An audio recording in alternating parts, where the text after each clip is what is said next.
Lundi 17 novembre, lors de votre JT sur Val-de-Loire TV, un JT présenté par Hélène Chaplet. Bonsoir Hélène. Bonsoir Aurélien, bonsoir à tous. Juste avant les titres, un point sur votre météo de demain. De belles éclaircies attendues tout au long de la journée dans nos deux départements. Des températures, vous voyez, en baisse. La minimale, eh bien, ce sera moins 1 degré demain matin et la maximale 8 degrés. À la une, ce soir, l'appel à l'aide des missions locales. Elles accompagnent chaque année plus d'1 million de jeunes âgés de 16 à 25 ans. Sauf que les budgets de ces structures fondent comme neige au soleil, 20%, moins 20% en 2 ans. Un rassemblement était organisé ce lundi midi devant la préfecture d'Indre-et-Loire.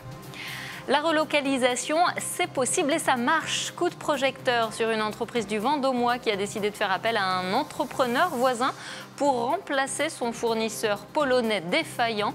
Un exemple local, alors que la 9e édition du sommet Choose France vient de s'ouvrir et met en avant les entreprises françaises qui investissent dans l'Hexagone. Et puis le leader de la France insoumise était à Saint-Pierre-des-Corps ce dimanche. Jean-Luc Mélenchon est venu en meeting rappeler que son groupe présenterait des candidats autonomes pour les prochaines municipales. À Tours, visiblement, plus question d'union de la gauche. Et puis notre séquence, on vous répond avec la question du soir, les violences conjugales. De quoi parle-t-on? On évoquera ce sujet avec Agathe Cros, animatrice de prévention au sein du Planning Familial 37, à la fin de ce journal. Mais d'abord, Hélène, on revient sur la colère des missions locales. Ces 430 structures spécialisées dans l'accompagnement professionnel des jeunes et réparties sur toute la France tirent aujourd'hui la sonnette d'alarme. Elles dénoncent le désinvestissement de l'État. En effet, le projet de loi de finances pour 2026 prévoit une baisse de leur budget de l'ordre de 13%. Ce midi, les 4 structures d'Indre-et-Loire se sont donné rendez-vous devant la préfecture de Tours. Lucas Chopin. Mission locale en danger, il va falloir nous écouter. Allez, allez, allez, allez. L'image est assez rare pour être soulignée. Les missions locales d'Indre-et-Loire ont manifesté devant la préfecture et dans les rues de Tours contre le projet de loi de finances 2026. Une baisse de 13% de leur financement est envisagée, soit près de 20% de moins en 2 ans. Des baisses qui inquiètent les jeunes accompagnés par ces structures. Comme vous pouvez le voir sur les pancartes, jeunes abandonnés si la mission locale disparaît. Et même comment je vais faire moi s'il n'y a plus de mission locale pour trouver un travail ou une formation où on en a besoin de la mission locale honnêtement. Ça m'a beaucoup aidé à m'insérer dans le monde professionnel, à comprendre le monde professionnel, à m'adapter au monde professionnel. Mais ces coupes pèsent aussi sur les salariés du réseau. 10 emplois sont menacés à Tours, 15 sur le département et 1000 en France. Une démarche plus que regrettable pour la directrice de la mission locale de Touraine. Il ne faut pas qu'on oublie qu'on a une mission déléguée par l'État de service public, d'accueil, d'accompagnement des jeunes. Donc en fait, notre raison d'être, c'est de travailler pour l'insertion sociale et professionnelle des jeunes de 16 à 25 ans. Donc chaque fois qu'on enlève un poste, c'est des jeunes derrière qui ne sont plus accompagnés. Aujourd'hui, les présidentes et présidents de toutes les missions locales d'Indre-et-Loire appellent l'État à entendre leurs revendications. La situation économique se tend un peu et quand c'est le cas, eh bien, les jeunes ils sont un peu la variable d'ajustement, donc ils sont les premiers touchés par la baisse de l'emploi et notamment la baisse de l'intérim. Donc on va avoir plus de besoins et des crédits qui sont en forte baisse. Comme je dis, on ne vend pas des pains au chocolat, c'est pour des jeunes et je me bats pour ces jeunes. En plus, nous on a 38% de mineurs. Qu'est-ce qu'ils vont devenir ces mineurs si on a des gros problèmes s'il y a moins de conseillers, comme a dit M. Gilles, il y aura moins de services rendus, il y aura, voilà, ça va être compliqué. Et oui, j'en ai gros sur le cœur, oui. C'est l'État le problème, on n'a pas de doute là-dessus. Hein. Il faut arrêter de dire des choses et de faire l'inverse derrière, c'est ce qu'il faut voir. Hein. Nos jeunes, c'est l'avenir. S'occuper d'eux, c'est garantir un avenir important pour l'État. De sauver nos territoires aussi. Il faut arrêter de dire qu'il faut sauver nos territoires ruraux si derrière on coupe l'herbe sous le pied, quoi. Une nouvelle manifestation des missions locales de Touraine aura lieu demain, à l'Assemblée nationale cette fois. On parle économie à présent dans ce journal avec le sommet Choose France qui s'ouvrait ce lundi à Paris. L'occasion de mettre un coup de projecteur sur les entreprises françaises qui investissent dans le pays. C'est le cas de Bus Info, une société du Vendômois spécialisée dans les afficheurs pour les gares routières. Depuis 2020, ces équipements étaient fabriqués en Pologne. Aujourd'hui, ils sont désormais conçus à Montoire-sur-le-Loir dans une société partenaire. Explication. Ce panneau d'information que l'on retrouve au sein des gares routières était auparavant fabriqué en Pologne par une entreprise spécialisée avant de revenir en Loir-et-Cher pour être programmé. Depuis le mois de mai, il est produit et configuré dans cette usine de Montoire-sur-le-Loir, à 10 km seulement de l'entreprise du donneur d'ordre. Fini les problèmes de délai et le manque de qualité constatés avec le prestataire polonais. Un nouveau partenariat industriel gagnant-gagnant. Jusqu'à maintenant, les panneaux faisaient 2000 km pour arriver chez nous, donc un coût de transport en termes de bilan carbone qui est important. Les délais ont été respectés, on a pu livrer nos clients à la bonne date, ça c'est très important lorsqu'on travaille sur un marché public. Et puis la proximité, la relation, quand il y a une question, on vient de suite, on peut répondre immédiatement. Et c'est beaucoup plus facile de faire les haies Montoire que les haies fin fond de la Pologne. Depuis le début de cette relocalisation, une trentaine d'afficheurs ont été produits ici. Une activité ponctuelle pour la société Prism, car son cœur de métier, c'est l'élaboration de machines prototypes pour les équipementiers automobiles. Pourtant, grâce à son savoir-faire, elle a même repensé l'intérieur du panneau pour mieux l'optimiser. On n'avait jamais fait ça avant. L'intérêt de ce partenariat, on va dire, c'est de lisser notre charge de travail, puisque aujourd'hui on travaille essentiellement pour les équipementiers automobiles et on a une charge de travail qui est assez en dents de scie. Donc on cherche des activités annexes qui nous permettent de lisser ces pics et ces creux d'activité. Ces panneaux d'information désormais fabriqués en Loir-et-Cher, vous pouvez les retrouver au sein des gares routières de Chartres, Nantes, Grenoble ou Rennes. Le résultat de l'union des compétences de 2 entrepreneurs du territoire vendômois. À 120 jours du premier tour des élections municipales, le plus célèbre des Insoumis était en terre tourangelle aujourd'hui. Jean-Luc Mélenchon, hier, est venu en meeting à Saint-Pierre-des-Corps dimanche après-midi. Une destination qui ne doit rien au hasard. Lors des dernières élections présidentielles de 2022, c'est le candidat LFI qui est arrivé en tête au premier tour dans les bureaux de vote corpo-pétrusiens avec 39% des suffrages. Devant une salle acquise à sa cause, l'homme politique a déroulé son programme. Résumé des annonces avec Arnaud Potier. Une salle des fêtes comble acquise à une seule cause, 7 hommes. Devant 650 personnes, Jean-Luc Mélenchon impose son style théâtral dans un meeting aux airs de lancement de campagne présidentielle. Un moment que ses soutiens attendaient. Alors on est ici parce qu'on veut entendre Jean-Luc Mélenchon évoquer la situation actuelle, la situation politique, la situation sociale, la situation écologique, parce qu'on sait que les enjeux sont énormes. Qu'est-ce que j'attends de Mélenchon ? Qu'il me remette les idées en place, qu'il me redonne de la vitamine dans le cerveau, parce que je crois que c'est le seul cerveau qui pense actuellement. C'est bien aussi de se retrouver parmi un public et une foule, voilà. Parce que ça remonte le moral, pour moi en tout cas c'est important. Ouais. Pendant près de 2 heures, l'ancien candidat tacle la gauche pour la non-censure du gouvernement, le RN pour son programme économique et la majorité pour avoir fait de la France le pays européen où la pauvreté a le plus augmenté depuis 2017. Des sujets éloignés des enjeux locaux de 2026, mais son passage offre un vrai coup de projecteur pour dynamiser la France insoumise sur le terrain, un geste apprécié par ses militants. Les agendas se croisent, oui, on arrive en campagne municipale, donc forcément que oui, ça a un effet, forcément ça a un effet. Mais c'est pas le but de ce meeting. Le but de ce meeting, c'est vraiment d'aller à la rencontre des gens et de permettre aux gens de poser des questions à d'autres et de créer de la dynamique constante. La France insoumise reste en campagne, souvent en solitaire. Dans son discours, Jean-Luc Mélenchon revient sur ses différends avec la ligne nationale du PS. Une querelle qui a des conséquences localement. La consigne pour 2026 semble claire, présenter des listes insoumises dans les mairies. Autrement dit, faire cavalier seul, même à Tours, ville de coalition. L'union et les négociations peuvent encore se mener autour de toutes les listes de gauche, voilà, à condition que nos conditions soient respectées et que nous, en tant que France Insoumise, nous soyons respectés à notre valeur. Le meeting se conclut sur un air patriotique, marseillaise et drapeau français à la main. Un déplacement mûrement réfléchi, fidèle à la stratégie des dernières années, partir premier pour espérer gagner.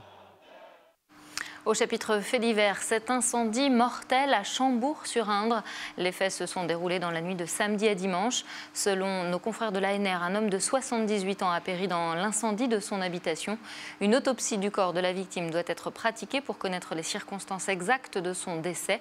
Quant à l'incendie, il serait d'origine accidentelle. On ouvre une page de sport à présent et on va se pencher sur les résultats du 7e tour de la Coupe de France de football. Et ça passe Oui. pour nos 3 clubs locaux encore en compétition. Le Blois Foot s'est même payé le toupet de battre une équipe de Ligue 2. Les joueurs blésois se sont imposés face à Clermont Foot au tir au but, 7-6. Au prochain tour, ils seront opposés aux voisins de Romorantin. Le sort s'est qualifié en l'emportant face au Poinçonnet 2-0.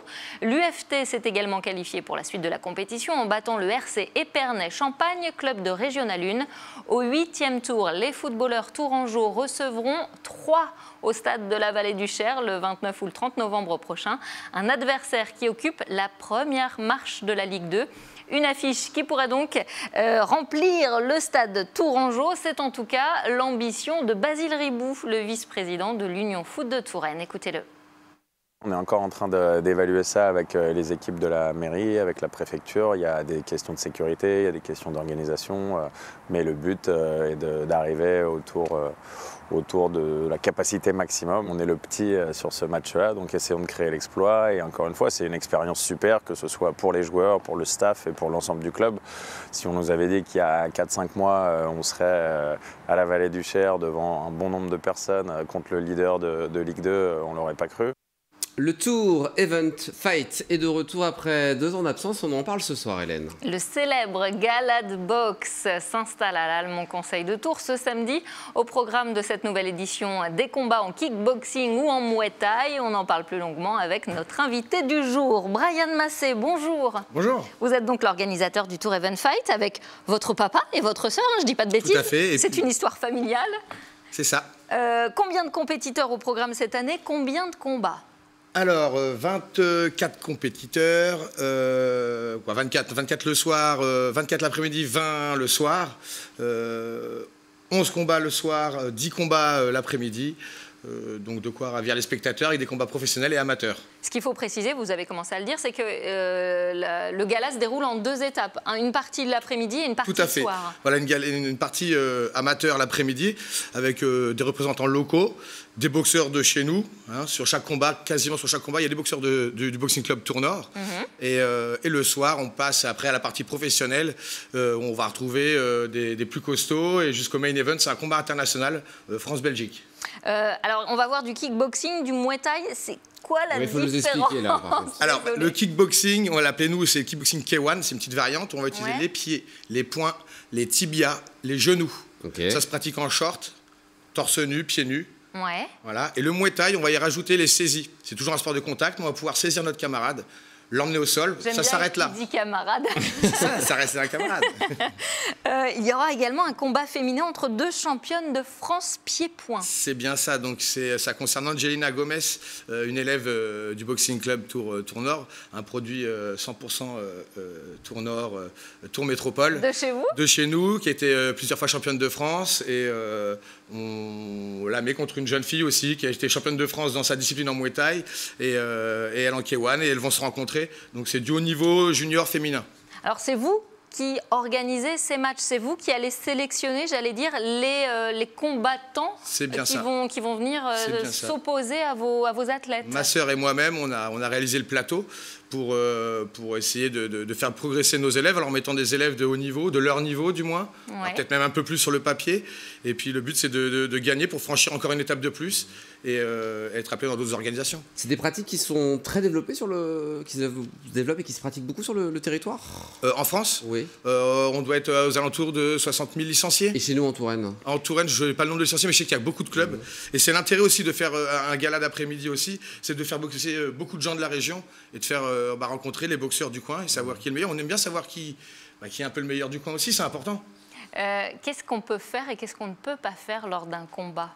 Les coups interdits, ça va être les coups dans le dos, au niveau de la nuque, au niveau des parties intimes, Ouais. Voilà, déjà dans un premier temps. Et puis les règles, il faut les respecter. Sinon, l'arbitre, il nous sanctionne très vite. On peut très vite être disqualifié si on ne respecte pas le règlement. Dernière question, comment est-ce qu'on attribue la victoire?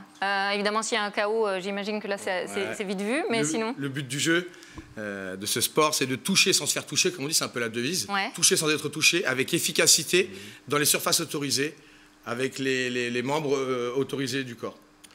Voilà. Et c'est celui qui a réalisé le plus de touches. Et plus comme en escrime, je vais toucher le plus souvent possible en étant efficace, évidemment. Les petites touches ne comptent pas. Si je touche efficacement, je vais marquer des points. Et puis évidemment, si je mets mon adversaire hors combat avec un KO, je vais gagner avant la limite. On peut aussi être spectateur, j'imagine. Ça va être impressionnant d'assister à ce genre de combat. C'est une très belle soirée, aussi bien sur le plan sportif que sur le plan show. Je ne vais pas trop en dévoiler, il y a des surprises. On a beaucoup modifié de choses, l'entrée des boxeurs, beaucoup de choses ont été modifiées. Donc j'invite tous les téléspectateurs qui nous regardent à venir voir ce spectacle incontournable de la Touraine en kickboxing en tout cas. Bon, donc je le rappelle, le Tour Even Fight aura lieu ce samedi à partir de 13h à l'Almont Conseil de Tours. Merci beaucoup, Brian Massé. Merci d'être venu sur le plateau. Merci. La bonne odeur du vin chaud ou des marrons grillés. Hélène, c'est pour bientôt. Et oui, à Tours, les chalets du marché de Noël vont accueillir leurs premiers clients dès vendredi soir. À Blois, il faudra être encore un peu patient. Les festivités de fin d'année s'organisent. Le détail des animations prévues avec Aurélie Renaud. La place Jean Jaurès n'attend plus que lui. Le grand sapin de Noël arrivera ce jeudi.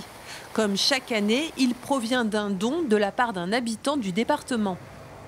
Cette année, il vient de Saint-Antoine-du-Rocher. On a la chance d'avoir ce grand sapin de 14 mètres qui va être installé ce jeudi. Il va arriver jeudi matin, donc pour celles et ceux qui veulent venir voir l'installation, c'est toujours assez impressionnant.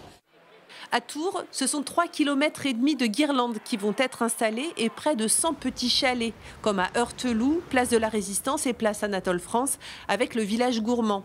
Au total, 6 marchés de Noël auront également lieu à Montconseil, Michelet, Châteauneuf, Montjoyeux, Strasbourg et Velpeau. L'ouverture des marchés de Noël dès ce vendredi 21 pour que les commerçants puissent démarrer tranquillement à s'installer dans les chalets, d'accueillir les clients. Et puis nous aurons la grande cérémonie de lancement des festivités de fin d'année dès le 29, le samedi 29, devant l'hôtel de ville de Tours. Le spectacle à partir de 19h30. Les commerçants sont associés à la fête. Dans le Vieux-Tour, par exemple, un sapin 3D a été installé et chaque week-end, l'association commerciale du quartier proposera des animations pour les familles. De venir prendre un café, un chocolat, une crêpe, de venir faire leurs achats dans les boutiques. Et en plus, on leur propose une animation musicale qui sera en fin de journée, mais pas trop tard, autour de musique facile à écouter. On aura du gospel, on aura du jazz, on aura de la soul. Enfin, à Blois, les festivités débuteront le 28 novembre avec un mapping au Château Royal, une patinoire et des luges et la grande roue à partir du 7 décembre. À Tours comme à Blois, les animations s'achèveront le 4 janvier. Allez, place à notre rubrique On vous répond avec notre invitée ce soir, Agathe Cros, animatrice de prévention au sein du planning familial 37. Pour répondre à cette question, les violences conjugales. De quoi parle-t-on? Bienvenue Agathe sur notre plateau ce soir. Le 25 novembre prochain aura lieu, comme chaque année, la journée internationale de lutte contre les violences faites aux femmes. Au 5 novembre dernier, on va le voir, l'association Nous Toutes dénombrait 137 féminicides en France depuis le début de l'année. Un chiffre qui démontre encore la nécessité des actions et de promotion et de prévention autour des violences conjugales et intrafamiliales. Déjà, rappelons ce que sont précisément les violences conjugales, Agathe. Les violences conjugales, on a souvent tendance à penser que c'est quand le mari tape sur la femme, ça arrive, mais c'est important de préciser qu'avant les violences conjugales viennent souvent tout un tas d'autres types de violences, des violences psychologiques, verbales, administratives, économiques, qui elles sont plus insidieuses, plus dures à identifier. Ouais. On parle finalement de l'ascendance d'un conjoint sur l'autre avec une notion d'emprise. Important de dire qu'il n'y a pas de profil type. Les violences conjugales, elles vont dans les deux sens. Il y a des hommes qui sont victimes, des femmes qui sont autrices. Il y a des violences violences conjugales dans les couples homosexuels aussi, malheureusement. Donc finalement, les victimes de violences conjugales sont monsieur et madame tout le monde. Comment savoir si on est concerné, Agathe? Aussi, ça c'est important. Alors, il y a les on peut ne pas se sentir concerné par la question, et pourtant. Ouais, les violences physiques sont faciles à identifier, les autres types de violences le sont un peu moins. Dès lors qu'il y a contrôle, peur, humiliation, isolement, quand un conjoint rabaisse l'autre, contrôle les sorties, les vêtements, les contacts. Il existe un violentomètre, c'est ça? Exactement, c'est un outil qui est discutable et qui est ajustable, mais qui a le mérite en tout cas de permettre de mettre un petit peu toutes ces situations sur la table. Ouais. Justement, vous, planning familial, comment vous pouvez interagir par rapport à ces problématiques de violence conjugale? Alors nous, on travaille essentiellement en prévention primaire, enfin idéalement plutôt, donc avant que les gens aient des situations problématiques. On reçoit évidemment les situations problématiques aussi. Ça passe notamment par l'éducation populaire et par la connaissance de certains mécanismes d'emprise, par la connaissance du cycle des violences conjugales. Il y a plein de choses. Il y a un protocole départemental de lutte contre les violences faites aux femmes qui est en place en Indre-et-Loire, porté par la DDFE. Au planning familial, on a des groupes de parole pour les femmes victimes de violences conjugales et ou sexuelles. Il y a plein d'autres associations aussi qui se proposent de recevoir les victimes. Si on est victime de violences conjugales ou aussi auteur de violences conjugales, on peut avoir aussi une écoute active qui existe. Ouais, alors il y a évidemment le planning familial qui se propose de recevoir les victimes et les autrices, auteurs, parce qu'on pratique l'accueil inconditionnel. Du côté des victimes, il y a le CIDFF. Toujours sous forme d'anonymat, pardon. Toujours sous l'anonymat, évidemment. Ouais, l'anonymat ou la confidentialité en fonction des situations. Et puis pour ce qui est des auteurs-autrices, il y a des structures aussi en Indre-et-Loire. Il y a le CPCA, le Centre de prise en charge des auteurs. Il y a le CRI AVS. Il y a plein de structures qui peuvent œuvrer aussi dans ce champ-là. Je le disais, ce mois de novembre est marqué par différents événements qui seront organisés notamment par le planning familial autour de ces questions des violences conjugales. Ouais. On va en rappeler quelques-unes. Alors il y a plein de choses. Le programme complet est sur le site de la DDFE 37. Je vous propose d'aller le voir. À noter un ciné-débat le 22 novembre autour du film L'amour et les forêts, qui est un très très chouette film avec un débat animé par le planning familial. Donc ça c'est sur la commune de Bléré. Deux grandes manifestations à retenir. Une le 22 novembre, le samedi, à l'appel de la Confédération du planning familial national, mais aussi de nous tous. Donc ça, c'est le samedi 22 novembre. Et puis, il y a le réseau féministe 37 aussi qui se propose de se rassembler le 25 novembre au soir à 18h, pareil, pour manifester. DDFE, c'est ça? Délégation départementale aux droits des femmes et à l'égalité. Ou le planning familial, évidemment, qu'on peut appeler pour avoir des informations, le site internet et les réseaux sociaux. Ouais, planning familial 37. Merci Agathe Cros d'avoir évoqué ce sujet ce soir sur notre plateau. Merci Hélène. Merci, à demain. C'est la fin de ce journal. Dans un instant, le journal des sports avec le grand, l'unique Romain Delville. On va parler para-jiu-jitsu. Ça vous parle, Hélène? Pas vraiment. Moi non plus, donc rendez-vous dans quelques instants pour le journal des sports. Et à demain pour un nouveau rendez-vous de Val de Loire en direct. À demain soir.